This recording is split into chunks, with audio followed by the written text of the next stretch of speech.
नमस्कार दोस्तों, welcome to career support NEET. देखिए नीट 2025 का application form already going on है। कुछ बच्चों ने फॉर्म फिल कर लिया है, कुछ बच्चों को फिल करना है। तो उसमें क्या क्या चीजें कैसे फिल करनी है और उस फॉर्म को रिजेक्ट होने से कैसे बचाना है, वो पूरी की पूरी चीजें मैं आप लोगों को इस वीडियो में डिस्कस करने वाला हूं। तो अगर आप मेरे चैनल पे नए हैं तो चैनल को सब्सक्राइब करके रख लो और बेल आइकन दबा लो, जिससे कि जो नीट 2025 की आपकी जर्नी है उसको मैं सिंप्लीफाइड कर दूंगा, उसको बहुत इजी बना दूंगा। चलो स्टार्ट कर दे। देखो सबसे पहले तो आपको क्या देखना है कि आपके जो करेक्शन विंडो है वो 9 से 11 मार्च 2025 में ओपन होगी। मतलब 9 मार्च को ओपन होगी, 11 मार्च को क्लोज हो जाएगी। आपके पास सिर्फ 2 दिन का टाइम होगा। अब मैं आप लोगों को आंसर दूंगा, बच्चों के बहुत सारे क्वेश्चंस हैं, उन क्वेश्चंस का आंसर दूंगा। उससे क्या है कि आप लोगों से की भी हो सकता है वही क्वेश्चंस हो, तो उनका जवाब आपको मिल जाएगा। एक बच्चा बोल रहा है मेरे थंब इंप्रेशन सिर्फ लेफ्ट एंड राइट हैंड का दिया है, लेफ्ट एंड राइट हैंड का दिया है, 10 फिंगर्स नहीं दिए हैं। देखो सबसे पहली बात तो ये है, एनटीए ने 10 फिंगर्स का पूरा इंप्रेशन मांगा था, ठीक। अब अगर आप एनटीए को पूरा का पूरा डेटा ही नहीं दोगे तो भैया आपके फॉर्म रिजेक्ट होने के बहुत हाई चांसेस हो जाएंगे। इसलिए जो डेटा मांग रहा है एनटीए वो दो। मतलब जब करेक्शन विंडो ये ओपन होगा 9 से 11 मार्च में, तो 10 की 10 फिंगर्स का इंप्रेशन कैसे अपलोड करना है, चैनल पे जाके वीडियो देख लो और अपलोड कर देना, तो आपका फॉर्म रिजेक्ट होने से बच जाएगा और आपको जो टेंशन है कि रिजेक्ट तो नहीं हो जाएगा वो भी खत्म हो जाएगी। ठीक है, चलो अब नेक्स्ट क्वेश्चन देखते हैं कि नेक्स्ट बच्चे का क्या क्वेश्चन है। अगला क्वेश्चन है, सर फोटो के नाम में डेट नहीं ऐड किया है, क्या रिजेक्ट हो जाएगा? देखो क्वेश्चन आपका ऐसा है कि जिसमें एक कंफर्म आंसर एग्जैक्टली बता पाना थोड़ा सा टफ होता है। देखो फॉर्म कैसे रिजेक्ट होता है, एनटीए क्या करता है, एनटीए किसी का फॉर्म रिजेक्ट नहीं करना चाहता है। वो चाहता है कि बच्चे एग्जाम दें, क्योंकि उसको एग्जाम करवाना होता है। अब एग्जाम के बाद काफी सारे ऑप्शन होते हैं, जैसे में आपने काफी सारे प्रोसीजर होते हैं। एनटीए का आपने फॉर्म फिल किया, फिर आपका एडमिट कार्ड आएगा, ठीक। अब एडमिट कार्ड आया, एडमिट कार्ड में आपकी ये फोटो आ गई। इस फोटो में सिर्फ आपके फोटो के नीचे आपका डेटा फोटो डीओबी नेम और डेटा फोटो नहीं मेंशन है, बाकी सारे बच्चों का मेंशन है। आप कॉलेज गए, कॉलेज में आपको एंट्री नहीं दे रहा है, बोल रहा है नहीं ये तो आपका इनकरेक्ट है, आप नहीं दे सकते एग्जाम, क्योंकि इसमें डेटा फोटो नहीं है, इसमें आपकी डीओबी नहीं है। आपसे डीओबी बोलेगा मैच कराओ। तो ये सारी चीजें फिर ग्रेजुअली प्रॉब्लम क्रिएट करते हैं। हो सकता है आपकी काउंसलिंग में इस तरीके की कोई दिक्कत आ जाए। जब आप काउंसलिंग करवाओ, मान लो आपको एग्जाम देने दे दिया, लेकिन जब आप काउंसलिंग के लिए गए उस समय कोई स्टिंकर आ जाए, ऐसा दिक्कत आ जाए। तो इन सब चीजों को अवॉइड करने के लिए जो जो चीजें एनटीए बोल रहा है वो चीजें आप कर दो, जिससे कि आपको इस तरीके की चीजों को, जो इस तरीके की प्रॉब्लम क्रिएट होने वाली है, वो प्रॉब्लम ना क्रिएट हो। इसमें लिखा है ईडब्ल्यूएस का कुछ बताया ही नहीं सर। देखो ईडब्ल्यूएस का क्या बताना, मैं अभी बता देता हूं। ईडब्ल्यूएस का, अगर आप ईडब्ल्यूएस कैटेगरी से बिलोंग करते हो तो आपके पास सर्टिफिकेट होना चाहिए, क्योंकि आप जब फॉर्म फिल कर रहे होगे तो आपसे सर्टिफिकेट नंबर मांग रहा होगा। वो सर्टिफिकेट नंबर आप तभी दे पाओगे जब आपके पास सर्टिफिकेट होगा, और आपसे इशूइंग अथॉरिटी भी मांग रहा होगा, तो इशूइंग अथॉरिटी भी दो। अब पहले क्या था कि अगर सर्टिफिकेट नंबर नहीं मांगता था तो ये होता था कि आप ईडब्ल्यूएस कैटेगरी से फॉर्म फिल कर दिए, आपका नहीं ईडब्ल्यूएस कैटेगरी का बन पाया सर्टिफिकेट, तो आप जनरल में काउंट हो जाओगे। लेकिन यही प्रॉब्लम को अवॉइड करने के लिए तो सर्टिफिकेट नंबर मांगा गया है और इशूइंग अथॉरिटी मांगी गई है। तो आपके पास अगर ईडब्ल्यूएस सर्टिफिकेट है तो उसको डाल के ईडब्ल्यूएस से फॉर्म करो, फिल करो, अदरवाइज आप जनरल से फॉर्म फिल कर दो।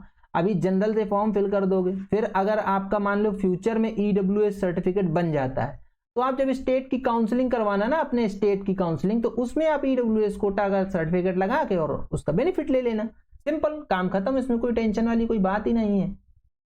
चलो आगे देखते हैं, आगे क्या है। अगला क्वेश्चन बच्चे का क्या है, अगला क्वेश्चन है, sir can we change qualifying code? Yes you can change. अभी देखिए क्या होता है, जब करेक्शन विंडो ओपन होगा 9 से 11 मार्च में, तो आपको ये ऑप्शन दिया जाएगा। हालांकि क्वालिफाइंग कोड में बहुत माइनर चेंजेस है। अगर आप अपीयरिंग हो तो आपको 01 डालना था, अगर आप पास्ड हो तो आपको 02 से 07 के बीच में डालना था। अब इसमें जो भी आपके ऊपर एप्लीकेबल था वो आपको फिल करना था। अगर फिर भी आपका कुछ ऐसा इशू हुआ है कि आपने गलत फिल कर दिया है, तो आपको ऑप्शन मिलेगा करेक्शन विंडो में चेंज करने का, होपफुली पूरे ऑप्शन मिलेंगे।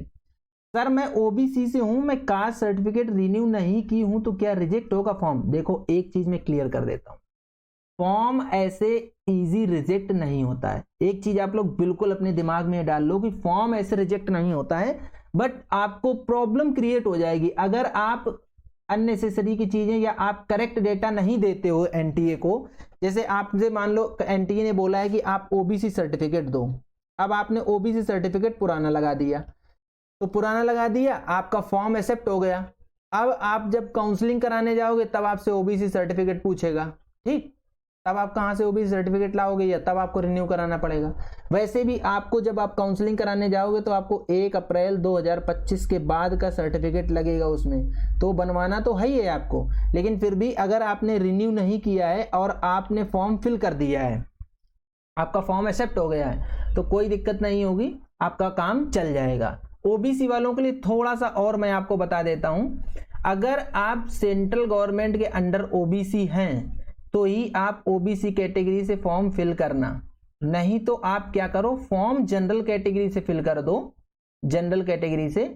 लेकिन जब आप स्टेट की काउंसलिंग करवाएंगे, सपोज आप यूपी स्टेट से हो, ठीक है, तो जब आप यूपी स्टेट की काउंसलिंग कराएंगे तो उसमें आप अपना ओबीसी कैटेगरी का बेनिफिट ले लेना।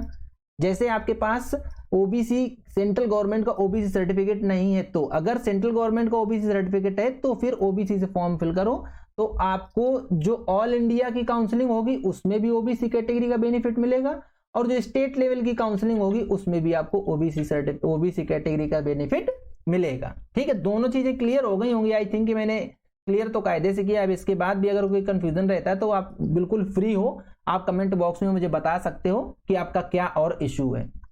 आधार कार्ड की बात आ रही है, इसी चीज का मैं वेट कर रहा था कि आधार कार्ड वाला कमेंट कब आएगा।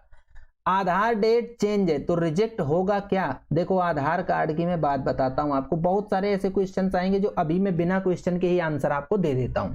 ठीक है, आधार डेट आपने जैसे, एक चीज तो पहले मैं लिख देता हूं, आधार, देखो आधार कार्ड में क्या होता है, आपका नेम रहेगा, आपकी डीओबी रहेगी, आपका एड्रेस रहेगा।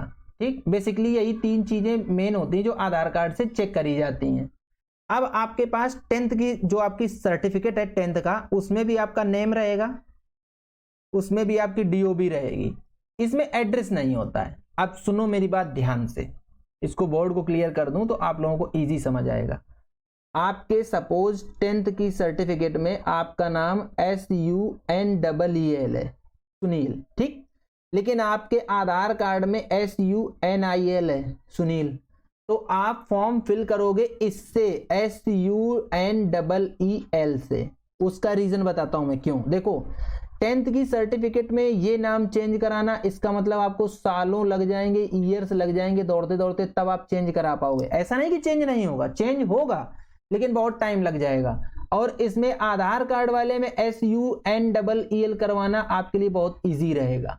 इसलिए फॉर्म फिल करो, या फॉर्म अगर आपने फिल भी कर दिया है तो भी जो भी आपको पर्टिकुलर्स अपने चेंज करने, चेक करने हैं, मैच करने हैं, वो सब आपको अपनी 10th की सर्टिफिकेट से चेंज करना है। 10th सर्टिफिकेट में जो आपका नाम, आपके फादर का नाम और आपकी डीओबी जो मेंशन है, सेम वही चीजें बिल्कुल आंख बंद करके फिल कर दो, बिल्कुल वही। आप ये मत देखो कि भैया मेरा नाम में इसमें ए आए, उधर आई होना चाहिए, फादर का नाम चेंज है। इसके बाद जो 10th की सर्टिफिकेट में आपके नाम वगैरह लिखे हैं, जो भी स्पेलिंग लिखी है, वही सेम का सेम डिट्टो आधार कार्ड में अपडेट करवा लो। समझ गए आप लोग? क्योंकि आधार कार्ड में अपडेट करवाना चीजें इजी हैं और मार्कशीट सर्टिफिकेट में अपडेट करवाना चीजें टफ हैं। इस ऐसी तरीके का एड्रेस की बात है, एड्रेस भी आप एक बार डिसाइड कर लो और आधार कार्ड में अपना एड्रेस चेंज करवा लो, अपडेट करवा लो, जो भी करवाना है। अब ये बोल रहे हैं आधार डेट चेंज हो गई, रिजेक्ट हो गया, रिजेक्ट होने का कोई चांस नहीं, इसमें परेशान होने की जरूरत नहीं है आपको। ये जो अभी मैंने सारी चीजें बताई कि नेम में सिमिलरिटी होनी चाहिए, उसकी क्यों सिमिलरिटी होनी चाहिए मैं बता देता हूं। देखो अभी आप कुछ भी फिल कर दो, आपका एडमिट कार्ड आ जाएगा, कोई दिक्कत नहीं होगी, वो एडमिट कार्ड आपका दे देंगे। आप एग्जाम भी दे लोगे तब भी कोई दिक्कत नहीं होगी, क्योंकि एडमिट कार्ड में जब आप लेके जाओगे तो एडमिट कार्ड में आपकी फोटो मैच करेगी और आपकी डीओबी वगैरह मैच करेगी, तो आपको हो सकता है एंट्री दे दी जाए, आप एग्जाम भी दे लोगे। अब जब बात आएगी काउंसलिंग की, तो काउंसलिंग में क्या होता है भैया, आपका पूरा का पूरा डेटा उठाता है, ये जो डेटाबेस बनेगा ना अभी एनटीए का, उसी एनटीए का डेटाबेस ही काउंसलिंग अथॉरिटीज उठा लेती हैं। तो आपका प्री फिल्ड डेटा आएगा ये गलत, जो आप गलत अभी फिल कर दोगे, फिर आपको सीट मिल जाएगी जब आप जाओगे डॉक्यूमेंट वेरिफिकेशन करवाने, डीवी जिसको डॉक्यूमेंट वेरिफिकेशन बोलते हैं। तो भैया आपका डेटा मिसमैच होगा, आपका सर्टिफिकेट में नाम कुछ और होगा और आप जो लेके जाओगे अपना अलॉटमेंट लेटर उसमें नाम कुछ और होगा, आपको मिली मिलाई सीट कैंसिल हो जाएगी। इसलिए बोल रहा हूं मैं कि आप अपने 10th की सर्टिफिकेट को बेस बना के सारे काम करो और इसके बाद जो चीजें अपडेट करवानी है वो आप आधार कार्ड में अपडेट करवाते जाओ अपने। ठीक है, आई थिंक कि चीजें समझ आ गई होंगी। सेम देखो उन्होंने बोला सर अगर फादर्स ऑक्यूपेशन गलत डाल दिया तो प्रॉब्लम हुई क्या? फिलहाल कोई प्रॉब्लम नहीं होगी, ये ऑक्यूपेशन का इतना कुछ फर्क नहीं पड़ता है। सर मैंने पैन कार्ड यूज किया आइडेंटिफाई के लिए तो चेंज चलेगा ना? यस इट्स ओके, चलेगा, कोई दिक्कत नहीं है, आप आराम से पैन कार्ड से भी कर सकते हो क्योंकि वो भी एक वैलिड डॉक्यूमेंट प्रूफ है। अगला क्वेश्चन क्या है, इसमें बोल रहे हैं ये कि सर मेरे थंब इंप्रेशन 2 बार अपलोड हो गए, 2 बार अपलोड कैसे हो जाएंगे यार? जब उसमें फाइल उतनी KB की मांग रहा था तो आपका एक ही बार हुआ होगा, चेक कर लेना, बस ब्लर नहीं होना चाहिए, ब्लर है तो उसको फिर से अपडेट कर लेना। सर मैं आधार में एड्रेस चेंज कराया है बट अभी अपडेट नहीं हुआ है, तो क्या पुराने वाले आधार से फॉर्म फिल कर सकते हैं? Please reply. बिल्कुल, आप पुराने वाले आधार से फॉर्म फिल कीजिए और जो आपका करेक्ट एड्रेस है वही करेक्ट एड्रेस आप डालिएगा। ये मत देखिए कि मेरे जो आधार कार्ड में एड्रेस वो डाल दूं, मतलब जो करेक्ट एड्रेस है वही अभी फॉर्म फिलिंग में डाल दो और सेम वही फिर आधार कार्ड में अपडेट करवा लो, तो आपका दोनों जगह सेम एड्रेस हो जाएगा। क्योंकि अभी एग्जाम में आप लोगों का टाइम है तो एग्जाम के टाइम तक आपका आधार कार्ड अपडेट हो जाएगा। सर सिग्नेचर ब्लू पेन से किया है, कोई प्रॉब्लम तो नहीं होगी? एज सच कोई प्रॉब्लम तो नहीं होनी चाहिए। बाकी देखो फिलहाल तो कुछ प्रॉब्लम नहीं होनी चाहिए, आगे देखते हैं और क्या है। चलो नेक्स्ट क्वेश्चन लेते हैं।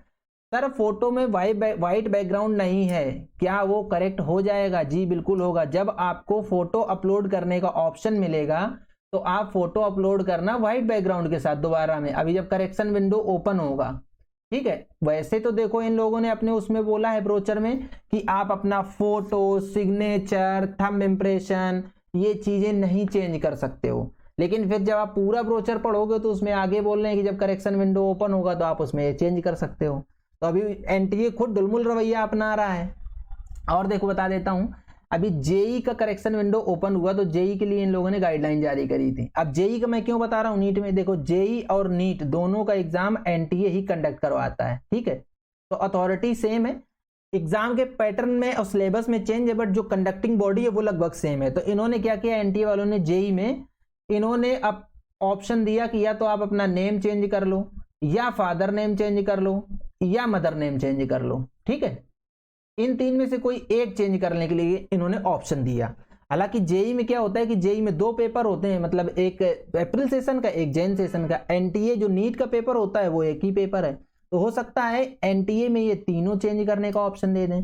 इसके बाद इन्होंने क्या बोला जेई में कि आपका जो प्रेजेंट एड्रेस है और परमानेंट एड्रेस है उसको आप चेंज नहीं कर पाओगे, क्योंकि इसी के बेस पे आपको एग्जाम सेंटर मिलेंगे।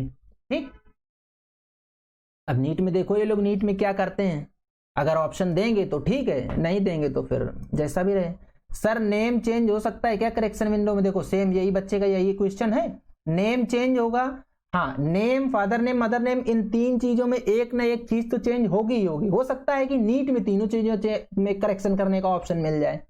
ठीक है, चलो आगे देखते हैं आगे वाले बच्चे का क्या क्वेश्चन है, क्योंकि बच्चे तो काफी सारे हैं, काफी सारे क्वेश्चंस भी हैं।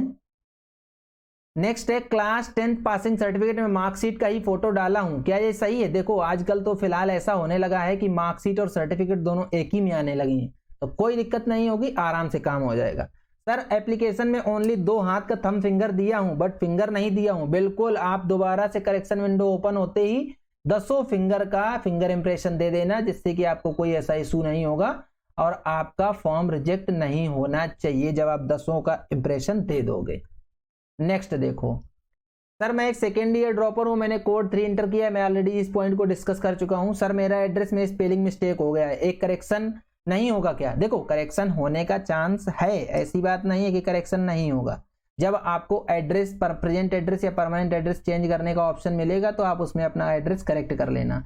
एड्रेस वही डालना, एड्रेस प्रूफ जो आपके आधार कार्ड में हो, क्योंकि ये सब चीजें जब मैच करनी होंगी तो काउंसलिंग के टाइम आप लोगों के लिए बहुत दिक्कत रहेगी। तब फिर काउंसलिंग के टाइम जब आप मेरे पास आओगे तो वहां पे एडिटिंग का विंडो नहीं होता है।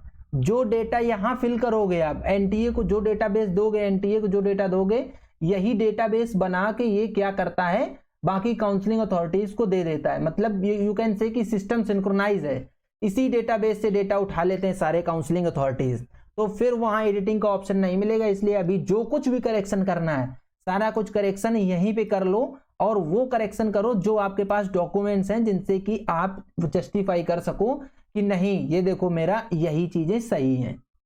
अगला, I have applied state caste certificate in form I don't have OBC NCL so this thing will reject my form. देखो ये मैं ऑलरेडी आपको बता चुका, अभी फिर से एक बार क्लियर कर देता हूं। अगर आप सेंट्रल गवर्नमेंट में रिजर्व कैटेगरी में हो तो ही आप रिजर्व कैटेगरी से फॉर्म फिल करो, अदरवाइज जनरल कैटेगरी से फॉर्म फिल कर लो। तो अभी आपका फॉर्म फिलिंग हो जाएगा आराम से, ठीक है। और काउंसलिंग के टाइम आप अपने कैटेगरी का बेनिफिट ले लेना। एक चीज और बता देता हूं अभी आपको, सपोज आपने अभी ओबीसी से फॉर्म फिल किया है, ठीक।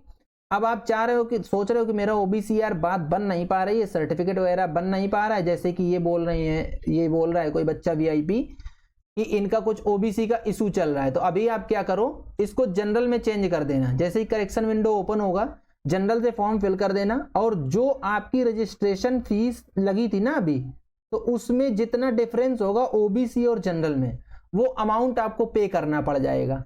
इससे आपकी कैटेगरी चेंज हो जाएगी। तो आप क्या करना, जनरल से फॉर्म फिल कर लो, और जब स्टेट की काउंसलिंग शुरू हो तब तक अपना एक ओबीसी ईडब्ल्यूएस जो भी आपकी कैटेगरी है वो सर्टिफिकेट बनवा लेना, और उस कैटेगरी का बेनिफिट लेके स्टेट की काउंसलिंग करा लेना। ये कितना सिंपल रहेगा और इजी रहेगा आपके लिए। अगला क्या है भाई, आपने ये बताया ही नहीं कि ये कैसे पता चलेगा कि मेरा फॉर्म अप्रूव्ड हुआ है या रिजेक्ट हो गया। Very good question. देखो अप्रूव्ड आपने सबमिट कर दिया, दैट मीन्स कि आपका फॉर्म सबमिट हो गया। अगर आपने फीस पेमेंट नहीं करी होगी तो आपका फॉर्म सबमिट नहीं होगा। फॉर्म सबमिट हो गया दैट मीन्स कि ये तो फॉर्म अप्रूव हो गया। अब बात आती है रिजेक्ट की। रिजेक्शन कैसे होता है, जब भी आपका फॉर्म रिजेक्ट होगा तो आपके पास ईमेल आएगा, जो आपने ईमेल आईडी डाली थी वो ईमेल आईडी में और मोबाइल नंबर में एसएमएस आएगा कि आपका फॉर्म रिजेक्ट हो रहा है with valid reason. Valid reason भी बताएंगे आपको कि आपका ये रीजन है, इस वजह से आपका फॉर्म रिजेक्ट हो रहा है। अदरवाइज फॉर्म रिजेक्ट होने के बहुत रेयर चांसेस होते हैं।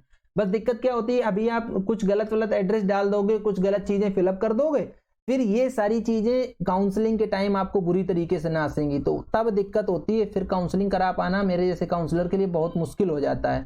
फिर आप बोलोगे कि भैया किसी तरीके से कुछ कर दो ताकि मुझे भी सीट मिल जाए और मेरा भी काम हो जाए। तो चलो अब देख लेते हैं कि क्या आप चेंज नहीं कर सकते हो। क्वेश्चन उठता है कि कैन नॉट चेंज। तो मैं दो चीजें बताऊंगा जो कंफर्म है। एक तो आप अपनी ईमेल आईडी नहीं चेंज कर सकते हो, ईमेल आईडी, और दूसरा आप अपना मोबाइल नंबर बिल्कुल नहीं चेंज कर सकते हो।